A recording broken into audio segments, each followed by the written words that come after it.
ছেলের সাফল্যে বাবার হাসি মুখ দেখায় যখন ছেলের স্বপ্ন হয়ে ওঠে তখন সফলতা যেন নিজে এসে ধরা দেয়। জামালপুরে মাত্র ১২০ টাকার সরকারি ফিতে সম্পূর্ণ স্বচ্ছতার মাধ্যমে ৩২ জন নারী পুরুষ প্রার্থী পুলিশের চাকরি পেয়েছেন।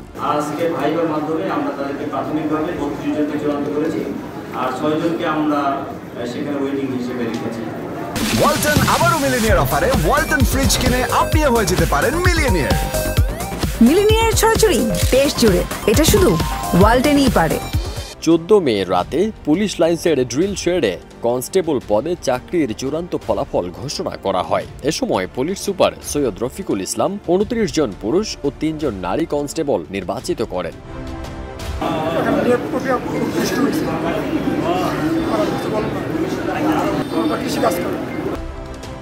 ৩২ জন প্রার্থী মেধা ও যোগ্যতার ভিত্তিতে বাংলাদেশ পুলিশে কনস্টেবল পদে নিয়োগ পেয়েছে। তারা ৯টি ধাপ পেরিয়ে ফিজিক্যাল টেস্ট ও ট্রেনিং শেষ করে এই চাকরিতে সুযোগ পেয়েছেন।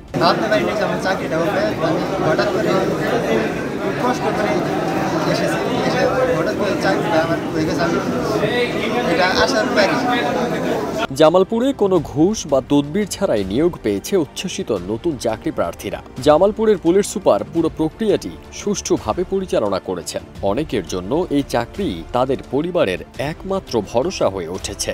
নতুন চাকরি পাওয়া প্রার্থীরা আবেগে আপ্লুত ছিলেন। অধরা সোনার হরিণ পাবার আনন্দে কারো কারো চোখে দেখা গেছে আনন্দের কান্না। চাকরি পেয়ে অনেক অভিভাবকের দুশ্চিন্তা দূর হয়েছে। চাকরি পেয়েছেন বেশিরভাগই নিম্ন আয়ের পরিবারের সদস্যরা, যাদের পক্ষে টাকা খরচ করে চাকরি পাওয়া সম্ভব ছিল না। যোগ্যতা ও স্বচ্ছতার ভিত্তিতে চাকরি হওয়ায় অভিভাবকরা নিয়োগ বোর্ডকে আন্তরিকভাবে ধন্যবাদ জানিয়েছেন।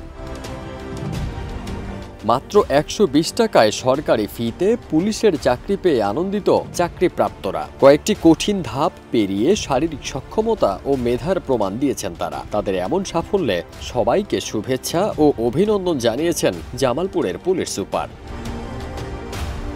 ফারদিন সানি, দেশ রূপান্তর।